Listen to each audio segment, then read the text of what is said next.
Medical प्रवेश परीक्षा यानी नीट का एग्जाम देने वाले 24 लाख छात्रों का विश्वास डिगा जरूर है। पेपर लीक के आरोपों का हंगामा राजनीतिक हुआ जरूर है, लेकिन सिस्टम पर देश के छात्रों का भरोसा लौटाने और पेपर लीक पर राजनीति का दी एंड करने का फॉर्मूला योगी आदित्यनाथ को मिल गया है। आप सोच रहे होंगे कि नीट के हंगामे का कनेक्शन बिहार से लेकर गुजरात में है, तो फिर यूपी के मुख्यमंत्री योगी आदित्यनाथ को नीट पर सब दुरुस्त करने की चाबी कहां से मिल गई? इसका जवाब यह है कि नीट का पेपर लीक कराने में अब एक ऐसे शख्स का नाम सामने आया है जो पहले से ही योगी आदित्यनाथ के पुलिस के शिकंजे में है। नाम रवि अत्री। यूपी पुलिस की कांस्टेबल भर्ती परीक्षा में पहले से गिरफ्तार इस शख्स के खिलाफ शुक्रवार को यूपी पुलिस की एसटीएफ ने 900 पन्नों की चार्जशीट दाखिल कर दी है और इसी रवि अत्री के करीबियों संजीव मुखिया और अतुल वत्स का कनेक्शन नीट पेपर लीक से सीधे जुड़ा रहा है। नीट पेपर लीक की पड़ताल कर रही पटना पुलिस की आर्थिक अपराध इकाई यानी ईओयू शुक्रवार को संजीव नालंदा वाले घर पर पहुंची। संजीव मुखिया अब तक फरार है, लेकिन जिस तरह 13 आरोपियों की गिरफ्तारी के बाद ईओयू एक्शन में है, संजीव मुखिया पर भी शिकंजा कसना तय है।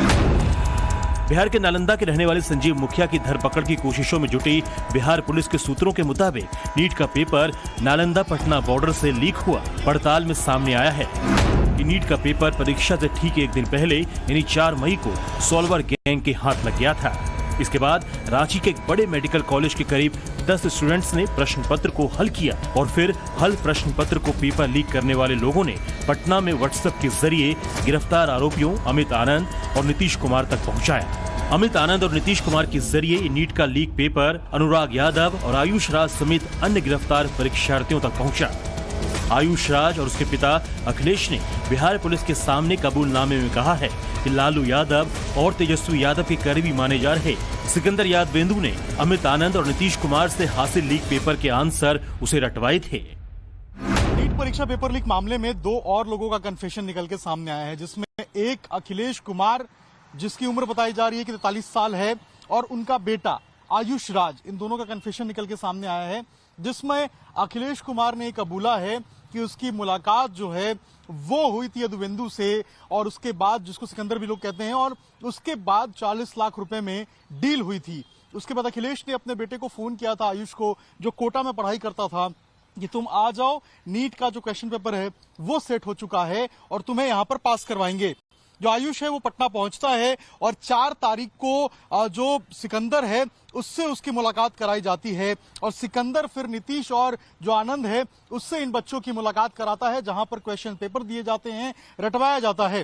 5 तारीख को जब परीक्षा होती है नीट की, तो डीएवी जो राजवंशी नगर है, देखिए यहीं पे आयुष आता है और यहीं पे अपना जो परीक्षा है नीट का वो देता है और उसके बाद पुलिस उसे गिरफ्तार कर लेती है। नीट पेपर लीक केस में गिरफ्तार चारों परीक्षार्थियों अनुराग यादव, आयुष राज, अभिषेक कुमार और शिवनंदन तक लीक पेपर भले ही अनुराग के फूफा सिकंदर यादवेंदु के माध्यम से गिरफ्तार आरोपियों अमित आनंद और नीतीश कुमार ने भेजा हो, लेकिन लीक पेपर के सूत्रधार हैं फरार चल रहे संजीव मुखिया और अतुल वत्स। संजीव मुखिया अंतर्राज्यीय सॉल्वर गैंग के सदस्य अतुल वत्स की मास्टर चाबी वो रवि अत्री ही है, जिसके खिलाफ योगी सरकार की पुलिस एक्शन लेना शुरू कर चुकी है। यूपी पुलिस कांस्टेबल भर्ती परीक्षा का पेपर लीक होने के बाद 10 अप्रैल को यूपी एसटीएफ ने रवि अत्री को पकड़ा था। इस मामले में रवि अत्री समेत आरोपी बनाए 18 लोगों के खिलाफ 900 पन्नों की चार्जशीट दाखिल हुई है। चार्जशीट में राजीव नयन मिश्रा नाम के आरोपी के अलावा दिल्ली पुलिस के सिपाही विक्रम पहल का नाम शामिल है। आरोपों के मुताबिक रवि अत्री बहुत लंबे वक्त से पेपर लीक के धंधे में शामिल है। रवि अत्री दिल्ली के पास यूपी के ग्रेटर नोएडा के एक गांव का रहने वाला है। रवि अत्री एमबीबीएस का ड्रॉप आउट स्टूडेंट है। 2007 में मेडिकल परीक्षा की तैयारी के लिए राजस्थान के कोटा गया था और वहां पेपर लीक माफिया से उसके तार जुड़ गए और ये तार ऐसे जुड़े कि उसकी खुद की मेडिकल की पढ़ाई उसे बीच में छोड़नी पड़ी। अब की बार की यूपी पुलिस कांस्टेबल परीक्षा में पेपर लीक कराने के आरोप से पहले भी एसबीआई क्लर्क परीक्षा और नीट पीजी परीक्षा में पेपर लीक में उसका नाम सामने आ चुका है। लंबे समय से चल रहे रवि अत्री के खेल से पर्दा पूरी तरह अब की बार उठा है। यूपी कांस्टेबल भर्ती परीक्षा में पेपर लीक होने के कुछ ही दिनों में यूपी एसटीएफ ने ताबड़तोड़ एक्शन किए और अब रवि अत्री की गिरफ्तारी के 2.5 महीनों के भीतर यूपी एसटीएफ ने चार्जशीट दाखिल कर अपनी सख्ती का अल्टीमेटम दे दिया है। ऐसे में सवाल उठता है कि अगर नीट पेपर लीक के बिहार चैप्टर का तार रवि अत्री गैंग से जुड़ रहा है तो क्या नीट पर देश के छात्रों को इंसाफ योगी आदित्यनाथ ही दे सकेंगे? योगी आदित्यनाथ ने माफिया को मिट्टी में मिला देने की सौगंध जब यूपी विधानसभा में ली थी, तब माफिया अतीक अहमद का क्या हश्र हुआ ये सभी जानते हैं। अतीक का साम्राज्य योगी सरकार का बुलडोजर ढा चुका है। योगी आदित्यनाथ की पुलिस के इकबाल को जब गैंगस्टर विकास दुबे ने चुनौती दी थी तो उसके बाद विकास दुबे किस तरह मिट्टी में मिला ये भी सब जानते हैं।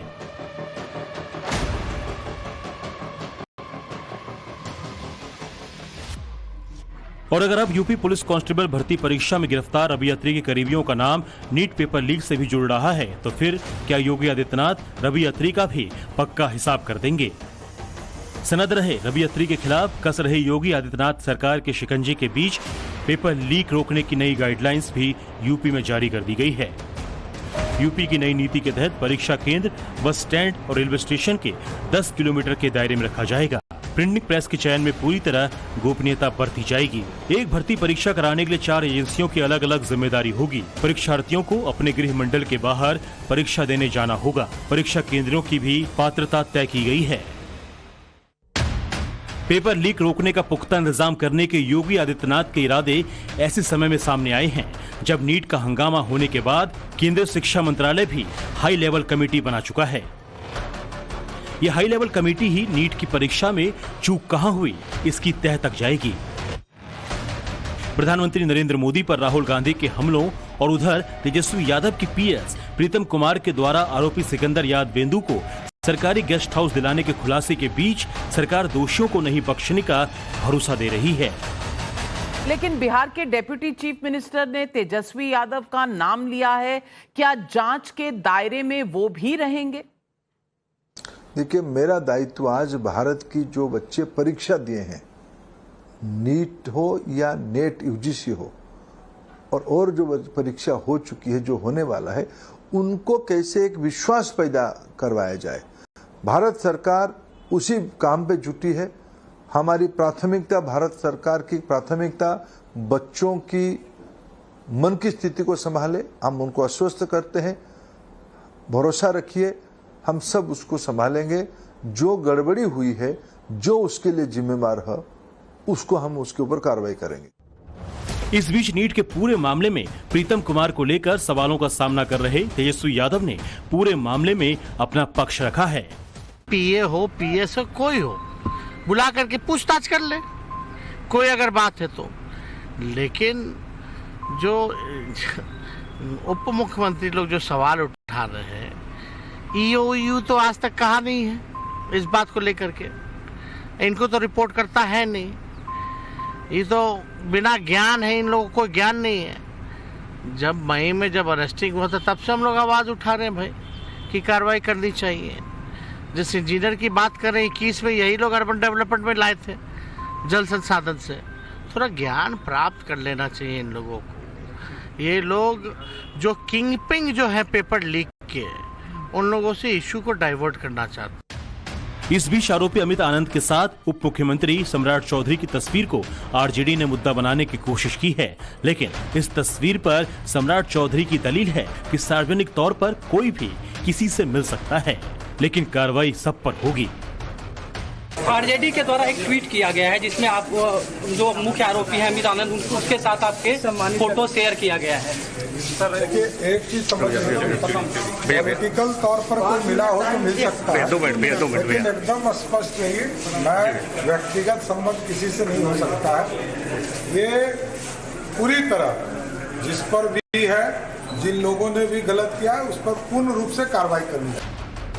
बिहार सरकार के डिप्टी सीएम को कार्रवाई का ये भरोसा इसलिए दिलाना पड़ रहा है क्योंकि नीट मामले पर सरकार पर हमलावर विपक्ष को पटना पुलिस के एक्शन से कुछ सवालों के जवाब देने पड़ रहे हैं। पटना पुलिस के पास आरोपियों का कबूलनामा है जिसमें लीक पेपर के बदले 40 लाख रुपयों तक के डिमांड का दावा है। For more of such videos, do like, share and subscribe to ET Now Swadesh.